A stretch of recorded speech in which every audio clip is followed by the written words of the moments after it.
भावनगर गांव में एक गरीब किसान विष्णु रहता था। विष्णु की 8 साल की बेटी थी निशी। निशी बचपन से ही बहुत तेज दिमाग की लड़की थी। उसकी विलक्षण बुद्धि देखकर विष्णु और उसकी पत्नी अनुप्रिया ने उसका नाम गांव के स्कूल में लिखवा दिया।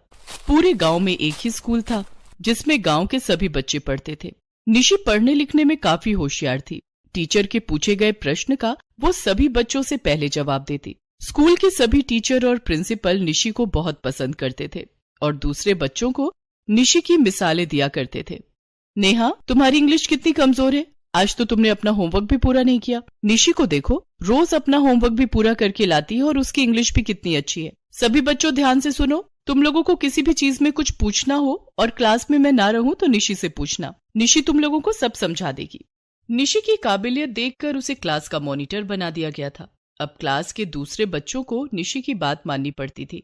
यार प्रिया, ये निशी तो मॉनिटर बन गई है, इसके सामने हम शरारतें भी नहीं कर सकते।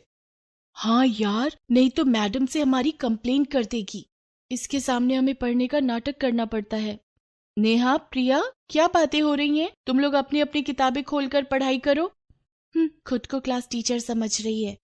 निशी के घर में एक बकरी थी जिसका नाम था रूही। निशी रूही को बहुत प्यार करती थी। स्कूल खत्म होने के बाद निशी सीधा अपने घर जाती और रूही को खाना खिलाती। वो पढ़ते वक्त भी रूही को अपने साथ रखती और जो भी पढ़ती वो रूही को सुनाती। तू तो रूही को ऐसे पढ़ा रही है जैसे ये बकरी पढ़ लिख कर बड़ी अफसर बन जाएगी। माँ, रूही मेरी सारी बातें समझती है, इससे अच्छा दोस्त तो कोई हो ही नहीं सकता। रूही मेरी सबसे अच्छी दोस्त है। इसी तरह दिन बीत रहे थे। एक बार गांव में जादूगर छैला अपने साथियों के साथ जादू दिखाने आया।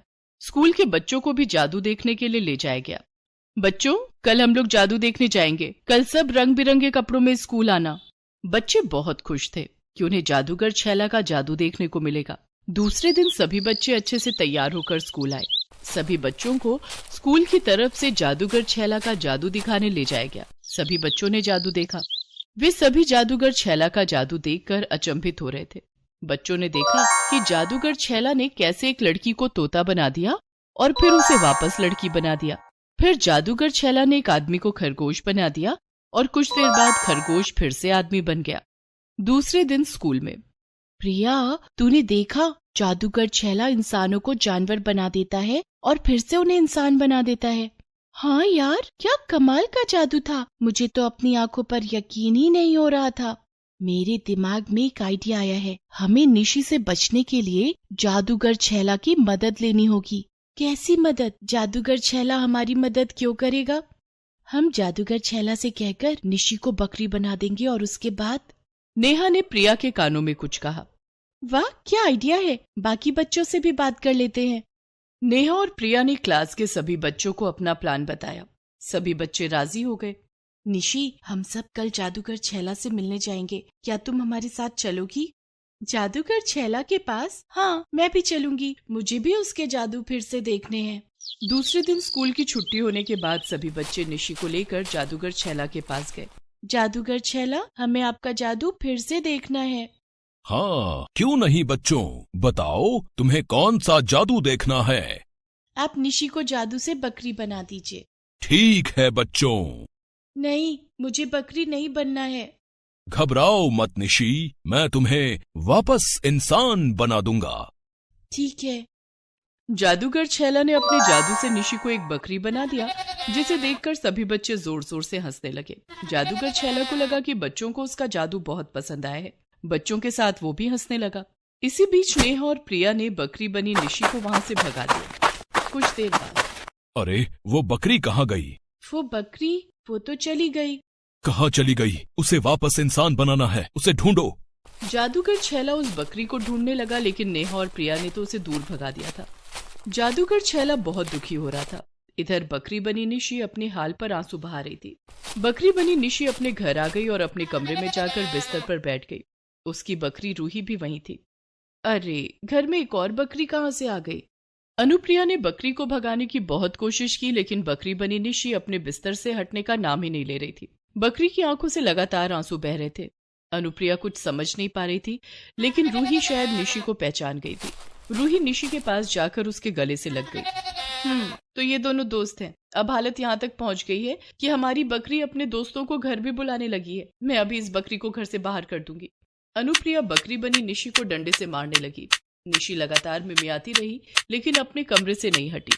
तभी वहाँ विष्णु भी आ गया। अरे क्या हुआ निशी की माँ, क्यों इस बेचारी बकरी को पीट रही हो? देखिए ना, ये बकरी हमारी निशी के बिस्तर से उतर ही नहीं रही है। अरे लेकिन निशी कहाँ है? अभी तक आई क्यों नहीं स्कूल से? अरे ये तो मैंने सोचा ही नहीं। इस बकरी को भगाने के चक्कर में मुझे कुछ याद ही नहीं रहा। निशी के घर न आने से विष्णु और अनुप्रिया घबराए हुए स्कूल की तरफ भागे। वहाँ गार्ड ने बताया कि स्कूल की छुट्टी तो 1 घंटे पहले ही हो गई थी, तभी बच्चे अपने अपने घर भी चले गए। ये सुनकर विष्णु और अनुप्रिया की हालत खराब हो गई। अनुप्रिया जोर जोर से रोने लगी। विष्णु ने उसे समझाने की बहुत कोशिश की लेकिन समझा न सका। अनुप्रिया ने खाना पीना सब छोड़ दिया। उधर रूही और बकरी बनी निशी भी कुछ खा पी नहीं रहे थे। घर में मातम का माहौल था। दूसरे दिन सुबह सुबह बकरी बनी निशी स्कूल पहुंच गई।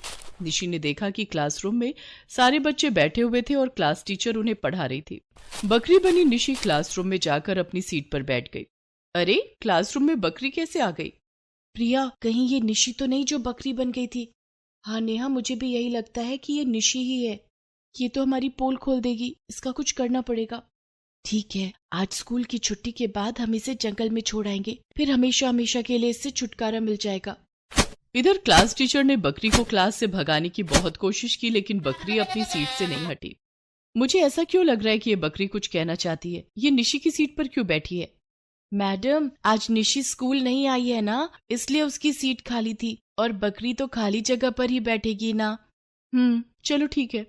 क्लास खत्म होने के बाद जब टीचर क्लास से बाहर चली गई तब सभी बच्चे बकरी को पकड़ने की कोशिश करने लगे लेकिन बकरी बनी निशी किसी के काबू में नहीं आ रही थी। उसने अपनी सींग से मार मार कर सबको दूर भगा दिया। आज बताऊंगी तुम सबको, तुम लोगों ने मुझे धोखे से बकरी बना दिया है ना। तुम सबको अपनी सींग से मार मार कर घायल कर दूंगी। मुझे मेरे माता पिता से दूर कर दिया। मेरी गलती यही थी ना कि मैं तुम सबसे पढ़ने में तेज थी। निशी बहुत गुस्से में थी। उसने सब बच्चों को अपनी सींग से मारकर घायल कर दिया। क्लास में चीख पुकार मचने लगी। शोर सुनकर स्कूल की प्रिंसिपल भी वहां आ गई। उन्होंने देखा कि क्लासरूम में एक बकरी ने आतंक मचा रखा है। प्रिंसिपल ने गार्ड को बुलाकर बकरी को पकड़वाया। गार्ड, ये बकरी स्कूल के अंदर कैसे आई? इसे पकड़कर जंगल में छोड़ाओ। जी मैडम। गार्ड ने बकरी को पकड़ लिया और स्कूल से बाहर जाने लगा। ये देखकर सभी बच्चे बहुत खुश हो रहे थे। प्रिया, हमारा काम आसान हो गया। जो काम हम करने वाले थे वो काम अब स्कूल का गार्ड करेगा। अब हमें निशी से हमेशा के लिए छुटकारा मिल जाएगा। गार्ड बकरी बनी निशी को लेकर जंगल की तरफ जाने वाला था कि तभी स्कूल में छैला जादूगर आ गया। रुक जाइए मैडम, इस बकरी को कहीं मत जाने दीजिए। क्यों? इस बकरी से आपका कोई रिश्ता है क्या? आप चाहे तो ये बकरी ले जा सकते हैं। मैडम, इस बकरी से मेरा नहीं, आपके स्कूल का नाता है। क्या मतलब? मतलब ये कि ये बकरी आपके स्कूल की एक स्टूडेंट है। छैला जादूगर ने प्रिंसिपल को सारी सच्चाई बता दी कि कैसे स्कूल के बच्चों ने निशी को धोखे से एक बकरी बनवा दिया और इंसान बनने से पहले उसे कहीं भगा दिया। ये बकरी कोई और नहीं बल्कि निशी है। मैं इस बकरी को वापस इसके असली रूप में ले आता हूँ। छैला जादूगर ने अपना जादू चलाया और निशी अपने असली रूप में आ गई। निशी खुद को अपने असली रूप में देखकर बहुत खुश हो गई। आपका बहुत बहुत धन्यवाद छैला जादूगर। अगर आप सही समय पर यहाँ नहीं आते तो ये लोग मुझे जंगल छोड़ आते, फिर ना जाने मेरी जान बच पाती या नहीं। मेरी बच्ची, मेरा काम जादू दिखाना है, किसी को नुकसान पहुंचाना नहीं। तुम्हारे साथियों ने मेरे साथ धोखा किया और तुम्हें बकरी बनवा दिया। प्रिया, जल्दी भाग यहाँ से, नहीं तो आज हमारी खैर नहीं। तू देखती नहीं, रास्ते पर तो क्लास टीचर, प्रिंसिपल, गार्ड सब खड़े हैं। हमें यहाँ से भागने कौन देगा? भलाई इसी में है कि हम मैडम से माफी मांग लें। ठीक है। सभी बच्चे प्रिंसिपल से माफी मांगते हैं। Sorry madam. माफी मांगनी है तो निशी से मांगो। अगर निशी ने तुम लोगों को माफ कर दिया तो मैं भी माफ कर दूंगी। सभी बच्चे निशी से माफी मांगते हैं। कोई बात नहीं, गलतियां तो सबसे होती हैं, लेकिन इस गलती से भी हमें ये सीख मिलती है कि सच्चाई कभी नहीं छिप सकती। इसलिए हमें हमेशा सच्चाई के रास्ते पर चलना चाहिए और कभी किसी का बुरा नहीं करना चाहिए। इसके बाद से सभी बच्चे निशी की सारी बातें मानने लगते हैं। उन्हें अब निशी से कोई शिकायत नहीं थी। विष्णु और अनुप्रिया भी निशी को पाकर बहुत खुश थे। अनु, बेटी यहाँ रोटी बनाना सीख ले, ससुराल में काम आएगा। नहीं माँ, अभी मन नहीं है। वैसे भी रोटी बनाने में सीखने वाली कौन सी बात है? आटा गूंथना और रोटी बनानी है। अरे बेटी, रोटी को बेलना ही तो असली काम है। रोटी गोल होनी चाहिए, नहीं तो ससुराल में मान सम्मान नहीं रहेगा तेरा। हो जाएगा माँ, मैं गोल रोटी ही बना लूंगी, आप चिंता मत कीजिए। ये बोलकर अनु सो गई। उसका असली नाम अनुपमा है। प्यार से उसे सब लोग अनु कहकर पुकारते हैं। अनु का किसी भी काम में मन नहीं लगता है। वो कॉलेज जाती है लेकिन क्लास नहीं करती, यहाँ वहाँ गप्पे लड़ाती रहती है। कॉलेज के लड़के उसके पीठ पीछे उसे गवार कहकर पुकारते हैं। ये अन्नू कितनी गवार है, उसे कुछ भी नहीं पता। गवार है तो क्या हुआ, सुंदर कितनी है वो। आजकल गुण कौन देखता है भाई, वो इतनी सुंदर है कि किसी सरकारी नौकरी वाले लड़के से उसकी शादी हो जाएगी। सच में अनु सुंदर तो बहुत है, इसीलिए उसे अपनी सुंदरता का घमंड भी है। अनु अक्सर कहती है, मैं किसी ऐरे गहरे नथु खैरे से शादी नहीं करूंगी, मुझे तो सिर्फ सरकारी नौकरी वाला लड़का चाहिए। कॉलेज खत्म हो गया और अनु कॉलेज में फेल हो गई। उसके पिता ने कहा, बहुत हो गई पढ़ाई, अब तुम शादी कर लो अन्नू, वैसे भी पढ़ाई लिखाई में तुम्हारा मन नहीं है। ठीक है पापा, आप मेरे लिए सरकारी नौकरी वाला लड़का ढूंढ कर लाइए, मैं शादी कर लूंगी। अनु के पापा अनु के लिए लड़का ढूंढने लगे। अनु सुंदर थी, इसलिए उन्हें ज्यादा मेहनत करने की जरूरत नहीं पड़ी। अनु के लिए एक के बाद एक लड़कों के रिश्ते आने लगे। अनु ने एक अमीर सरकारी नौकरी वाले लड़के को चुन लिया। उस लड़के का नाम अनिमेश था। कुछ ही दिनों के अंदर अनिमेश और अनु की शादी हो गई। अनु ससुराल चली गई। उसने सोचा, अमीर घर में आ गई हूँ, अब तो पैर पर पैर रखकर आराम से जिंदगी बिताऊंगी। लेकिन उसके सपनों पर पानी फिर गया। उसकी सास मालती ने कहा, बहू तुम्हें खाना बनाना आता है ना? ये सुनकर अनु ने अपने ही मन में सोचा, मुझे तो बस चावल उबालना आता है और 2-3 सब्जियां भी बना लेती हूँ, लेकिन ये सब सासू माँ को नहीं बोल सकती। अनु ने अपनी सास से कहा, हाँ माँ जी, मुझे सब कुछ आता है, खासकर चावल बनाना। मैं इतने अच्छे चावल बनाती हूँ ना। अरे नहीं नहीं, हम चावल नहीं खाते, हमें शुगर की प्रॉब्लम है, हम सिर्फ रोटी खाते हैं। रोटी? हाँ, अच्छी बात है, रोटी खानी भी चाहिए। हम सभी को रोटी खाना बहुत पसंद है, गोल गोल रोटी। तुम्हें गोल रोटी बनानी आती है ना? अनु मुश्किल में पड़ गई। उसने कहा, हाँ, रोटी बनाना किसको नहीं आता है। तो जाओ, हम सबके लिए गर्मा गर्म गोल गोल रोटियां बना कर लाओ। हाँ, कितने लोगों के लिए माँ जी? 10 लोगों के लिए। मेरे रिश्तेदार तुम्हें देखने आए हैं ना, सबके लिए गोल गोल रोटी और चने की सब्जी बना कर ले आओ। अनु रसोई में चली गई और चने की सब्जी चूल्हे पर बिठाकर आटा गूंथने लगी। आटा गूंथकर बेलन से रोटी बेलना शुरू कर दिया, लेकिन रोटी गोल होने की जगह टेढ़ी मेढ़ी होने लगी। अरे ये क्या, ये तो गोल की जगह इंडिया का मैप बन रही है। आए, अब मैं क्या करूं, घर में इतने सारे मेहमान आए, सबके सामने मेरी नाक कट जाएगी। अनु बहुत कोशिश करने लगी, लेकिन रोटियां गोल नहीं बनी। कभी इंडिया का मैप बना तो कभी अमेरिका का। अनु परेशान हो गई, मुझसे नहीं हो रहा ये, एक काम करती हूँ, माँ को कॉल करती हूँ। अनु ने अपनी माँ को कॉल कर लिया। सब कुछ सुनकर उसकी माँ ने कहा, मैंने कितनी बार कहा था तुझसे कि रोटी बनाना सीख ले, लेकिन तू तो मेरी बात ही नहीं सुनती थी। हाँ माँ, काश मैंने आपकी बात सुन ली होती, लेकिन अब मैं क्या करूं बताओ तो। अनु की माँ रोटी बेलने की प्रक्रिया बताने लगी, लेकिन फिर भी अनु गोल रोटी बेल ही नहीं पाई। उधर मालती चिल्लाने लगी, बहू कहाँ रह गई तुम, रोटी सब्जी हुई कि नहीं? हाँ माँ जी, हो गई है। अनु ने चने की सब्जी और रोटियां लाकर सबके सामने रख दिया। रोटियां देखकर सब लोग गले फाड़ फाड़ कर हंसने लगे। ये रोटी है।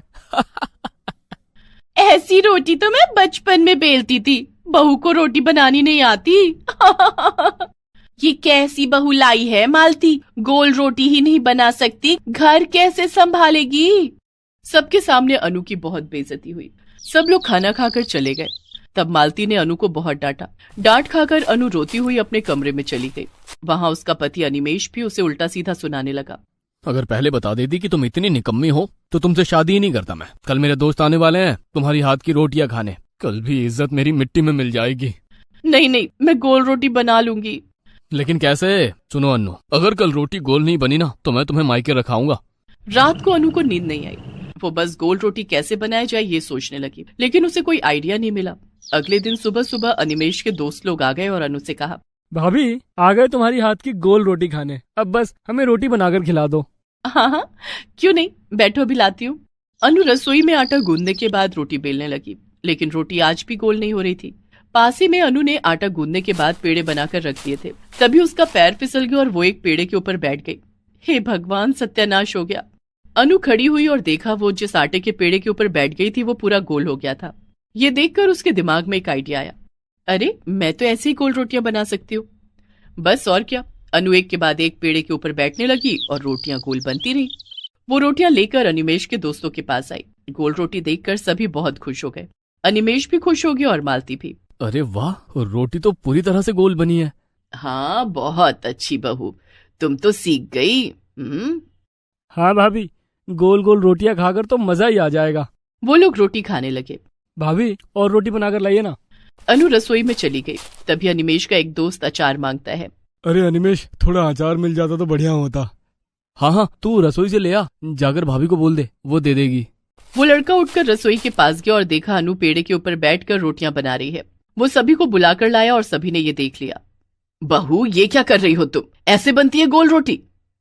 मुझे माफ कर दीजिए माँ जी, मुझे रोटी बनानी नहीं आती थी इसीलिए तुम अपने पिछवाड़े से गोल रोटी बना रही हो। लानत है तुम पे, मेरे दोस्तों को ऐसी रोटी खिला रही हो तुम।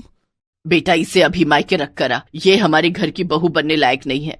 अनु रोने लगी, लेकिन अनिमेष उसे लेकर उसके मायके चला आया और उसे वहां रखकर लौट गया। अनु की माँ ने अनु से कहा, देखा बेटी, इसीलिए बड़ों की बात सुन लेनी चाहिए। मैंने तो तुझसे पहले ही कहा था कि रोटी बनाना सीख ले। मुझसे गलती हो गई माँ, मैं अभी सीख लूंगी। अनु ने अपनी माँ से गोल रोटी बनानी सीख ली और बाकी सब कुछ भी सीख लिया। उसके बाद अनिमेष और अपनी सास से जाकर माफी मांग ली और उन्हें गोल रोटी बनाकर खिलाई। अनिमेष और मालती ने उसे माफ कर दिया और उसे फिर से अपना लिया। ऐसे ही गोल रोटी ने सबका दिल जीत लिया।